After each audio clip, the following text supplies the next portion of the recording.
shaken yet standing firm. This is Radio Cayman in the Cayman Islands. Money Sense is brought to you by the Chamber Pension Plan. For further information, visit chamberpension.ky. Do you know how well your pension plan performed?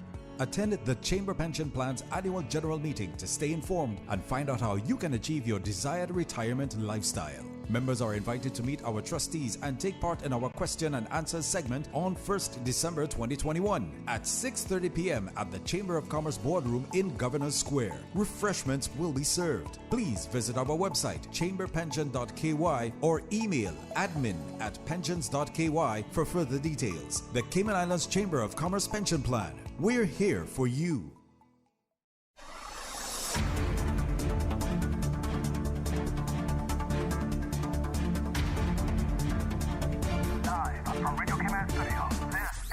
Money Sense, bringing an informed financial perspective to the Cayman community.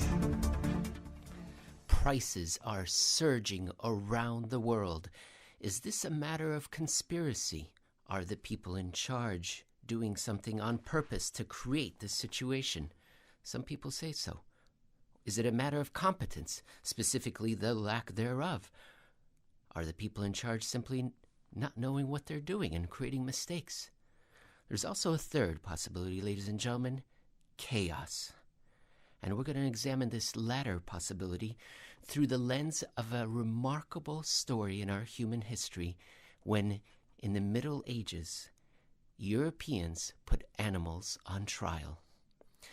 My name is Emil Kalinowski, and I am broadcasting to you live from the studios of Radio Cayman on 89.9 in Grand Cayman and 93.9 in Cayman Brac and Little Cayman.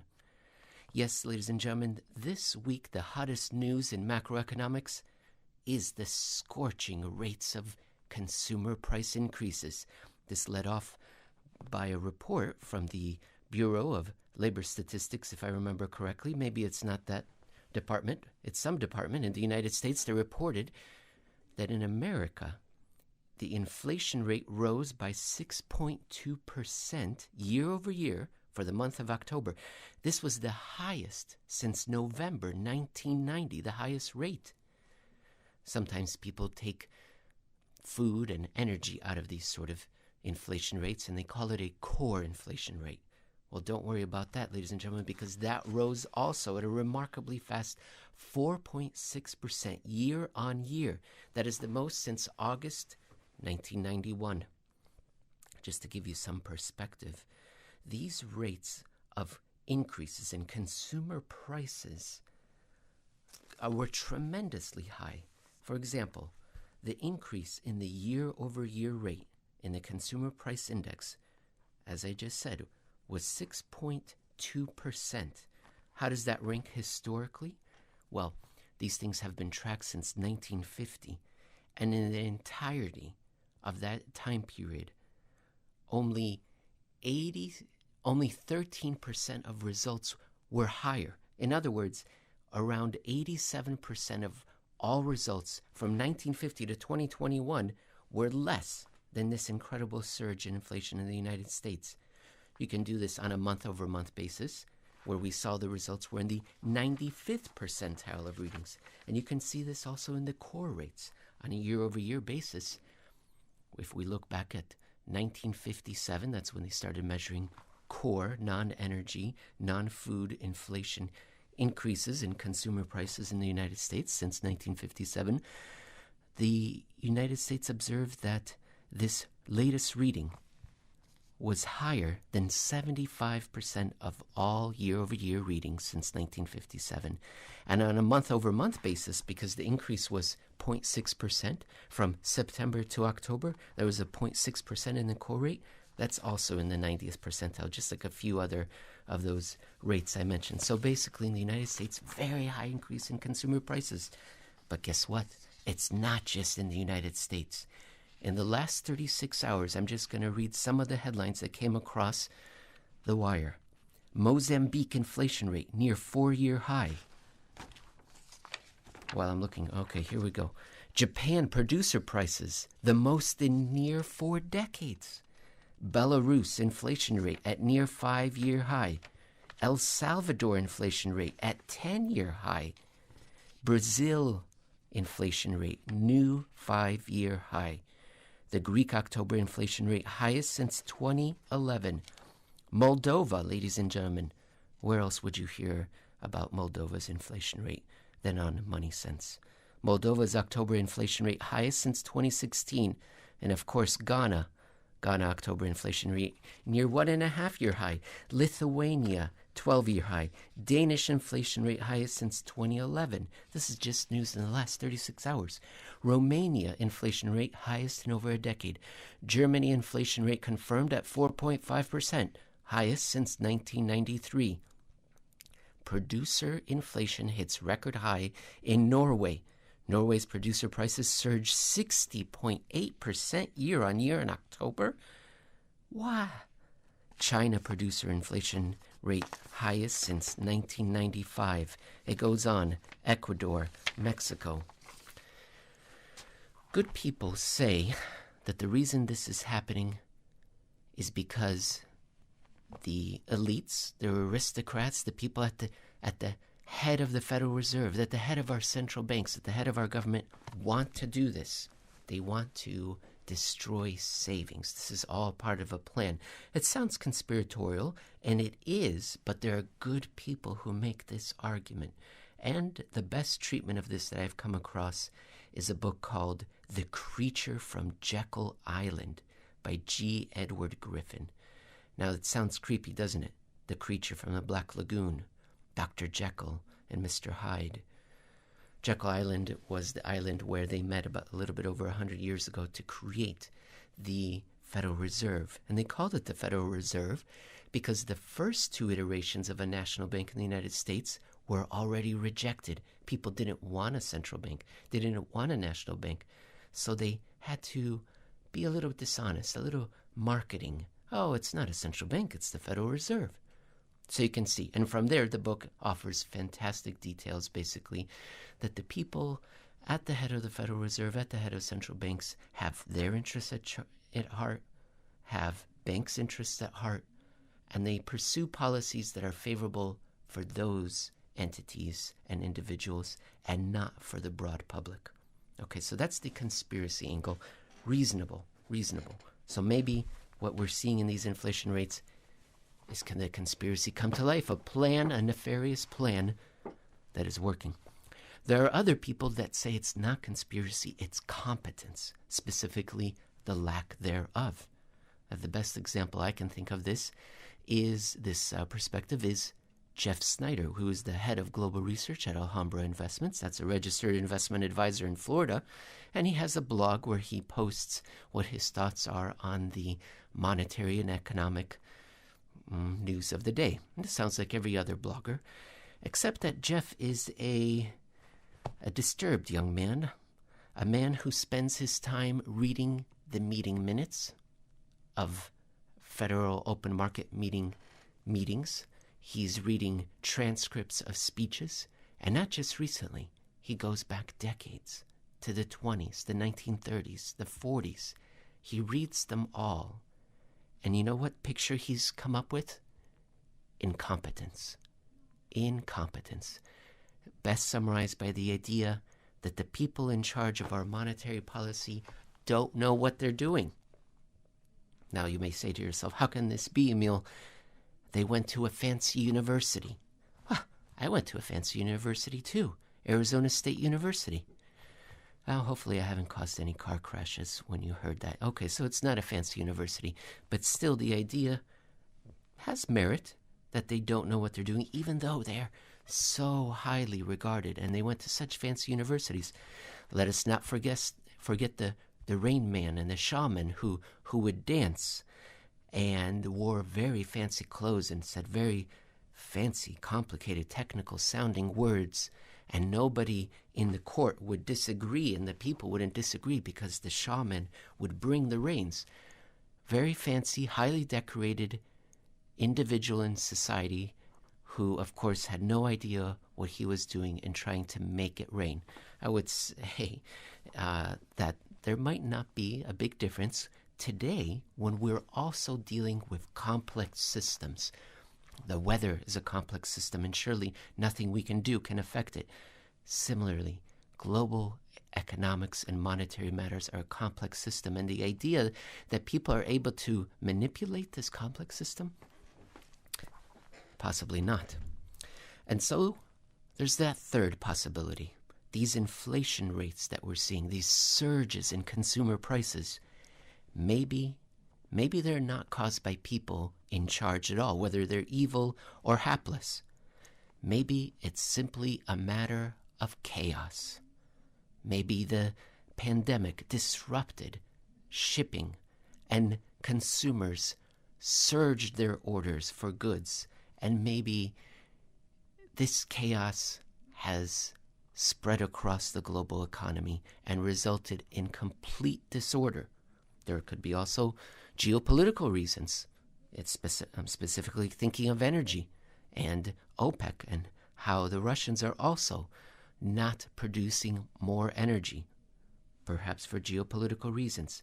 So chaos has a good possibility that this is the reason why we're seeing these surges in prices. Now you may think, no. The reason, it must be somebody in charge. And this is what brings us to a fabulous article that I came across not too long ago titled Bugs and Beasts Before the Law, about how back in the day, the Middle Ages, we also were faced with complex, inexplicable, seemingly unfair actions of the universe. And what was our reaction? Our reaction was to try to put these things in order. Now I'm going to read a few lines from this incredible story.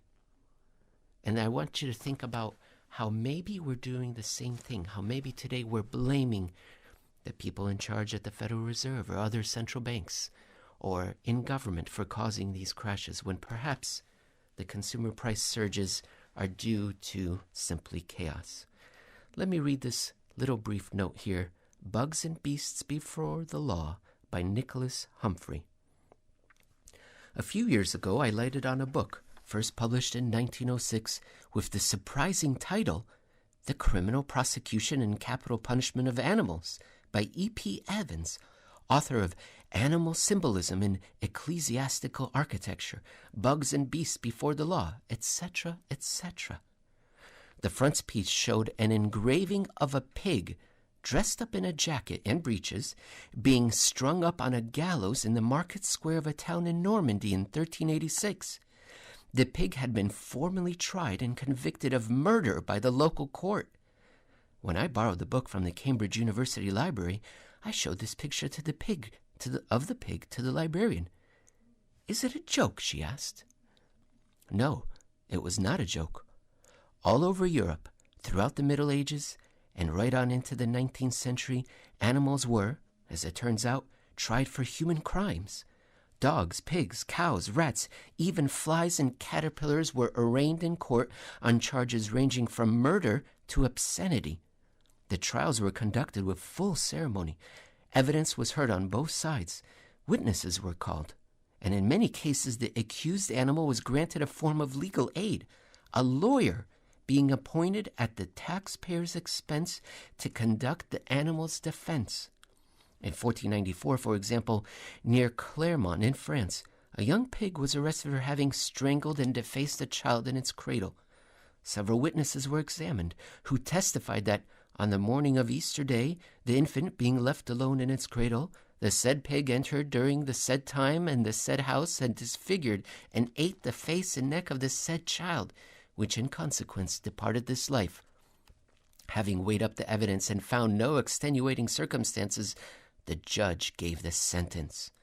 We, in detestation and horror of the said crime, and to the end that an example may be made and justice maintained, have said, judged, sentenced, pronounced, and appointed that the said porker, now detained as a prisoner and confined in the said abbey, shall be, by the master of the high works, hanged and strangled on a gibbet of wood.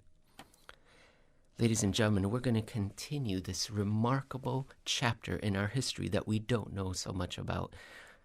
after the break. Do you know how well your pension plan performed?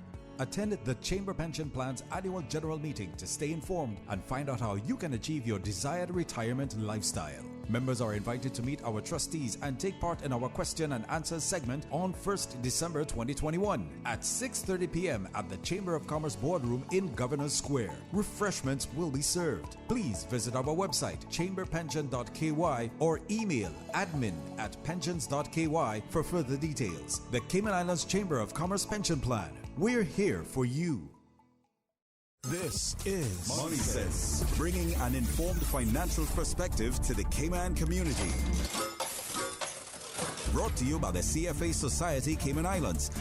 And now, more Money Sense.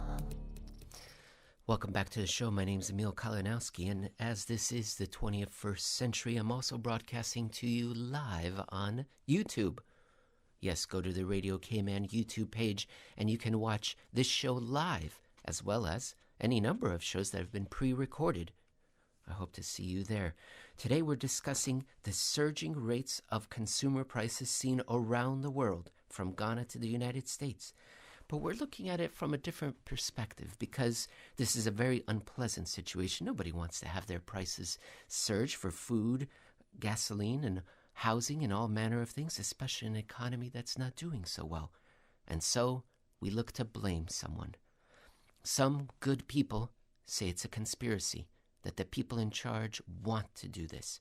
They've done this on purpose. Other people say, no, the people in charge just don't know what they're doing, and that's why it's such a mess. Good people, good people.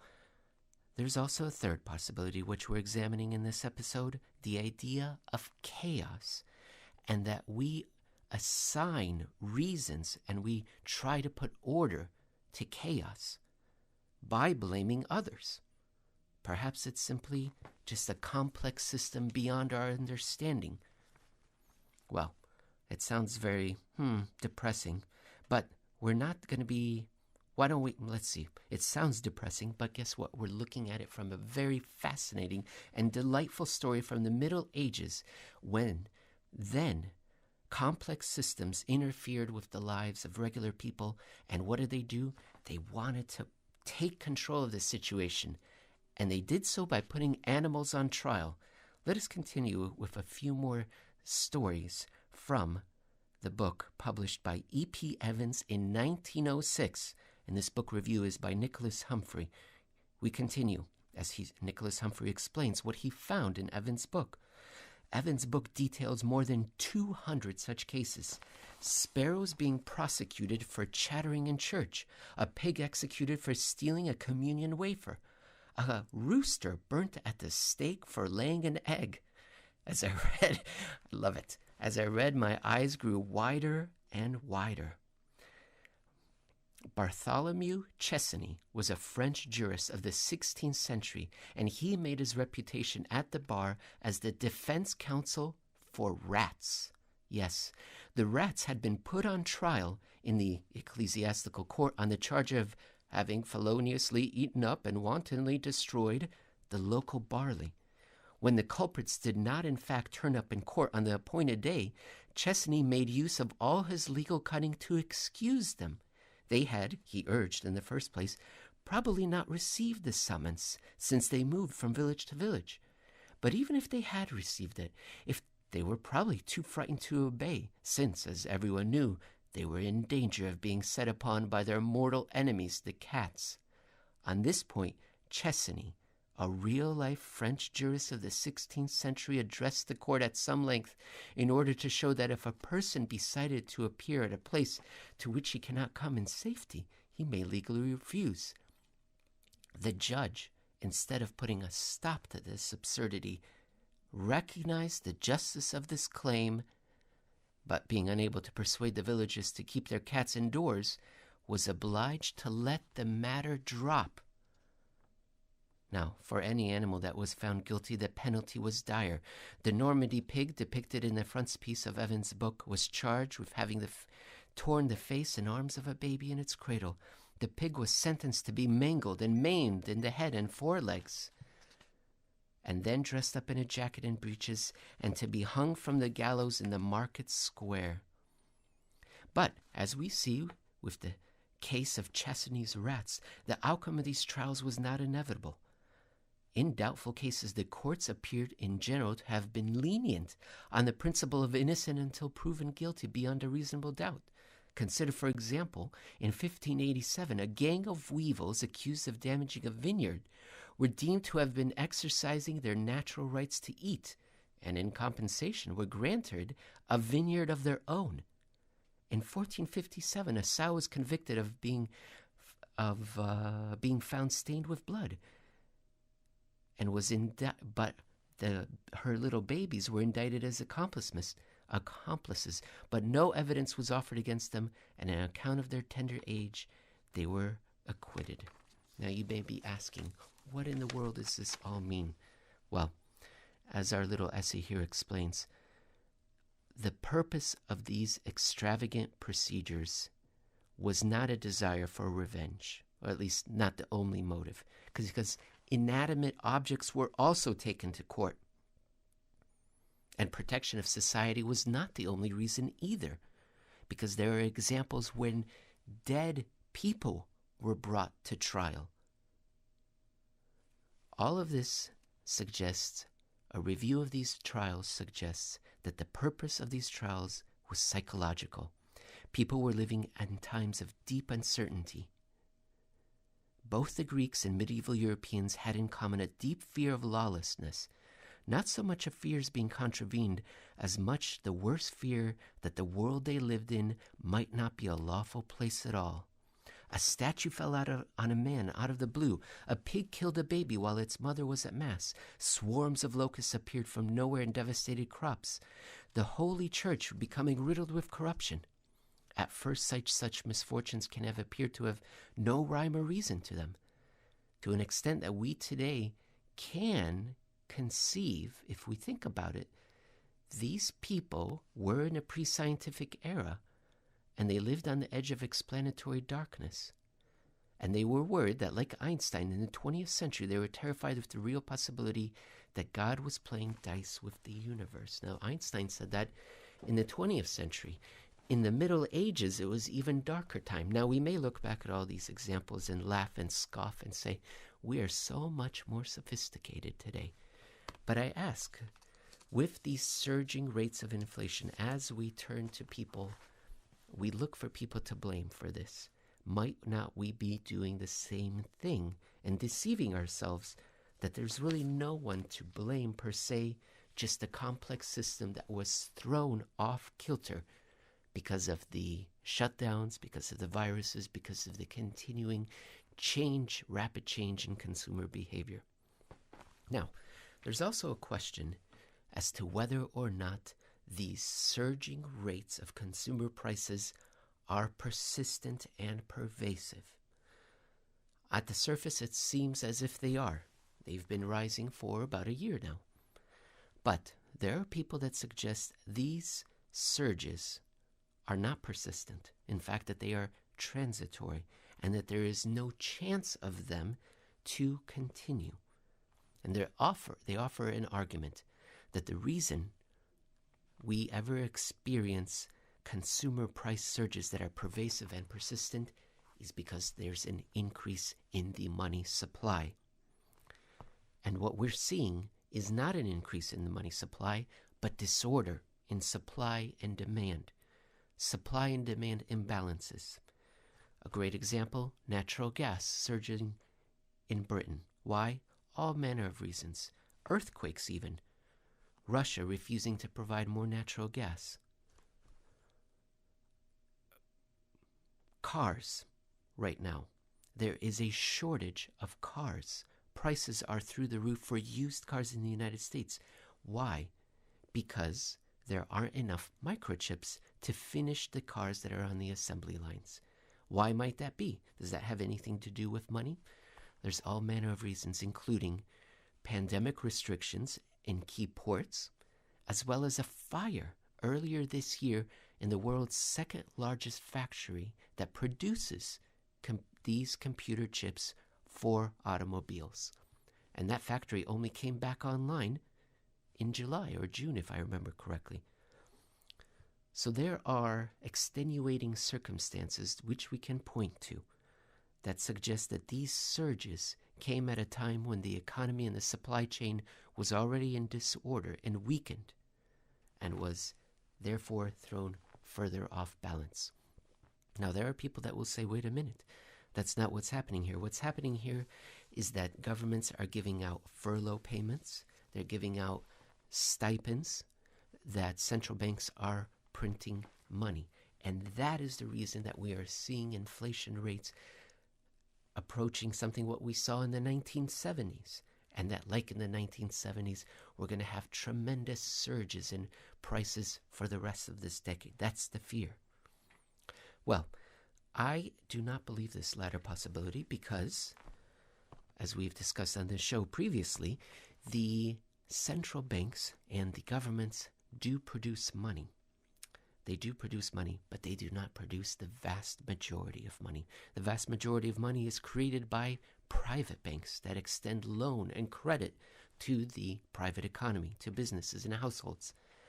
And since 2007, private banks have been very, very reticent to do so because we have fallen into the slowest economic growth period of the last 150 years. That's right. The last 15 years of economic growth in the United States, Britain, Australia, and Canada, as just 4 examples, are the worst in the last century and a half. So why would banks who see this want to extend credit? Well, there's also other reasons why they wouldn't. Risk and reward. It's a difficult economy out there, and we seem to be unable to escape the slow growth that started in 2008. And if so, if these banks cannot produce credit and lending to the private economy, that's when government and central banks step in and try to goose the economy. Now, ever since the Second World War, this would work because we were in a growth period. We were in a long-term growth phase. And so whenever we hit a recession and lending would restrict itself, would kind of pull back a little bit, central banks, governments would step in, do a little bit of extra spending to kind of prime the pump to help get us from the trough to the next peak. Because banks would eventually step in, private banks, private lending, private actors in the economy would want to pursue economic growth because they saw a future of economic opportunity. Well, that of course makes sense in that sort of an era. Starting in 2008, that era ended, unfortunately.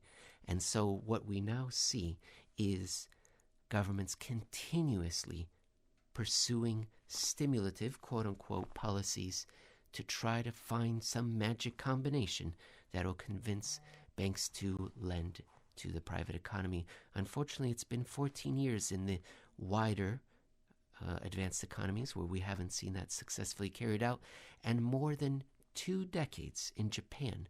They started this in 2001, these sort of monetary policies.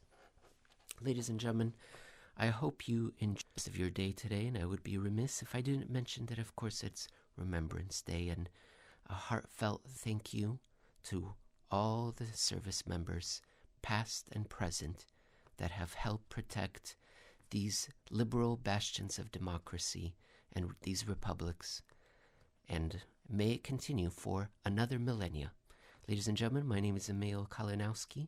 I thank you for listening. I hope you have a wonderful rest of your day, and I will talk to you again in a fortnight. Do you know how well your pension plan performed?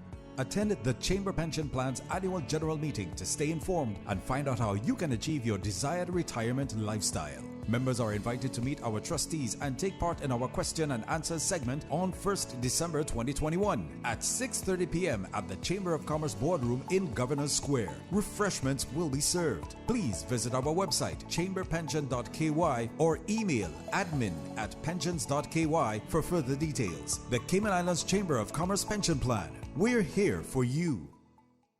Money Sense is brought to you by the Chamber Pension Plan. For further information, visit chamberpension.ky.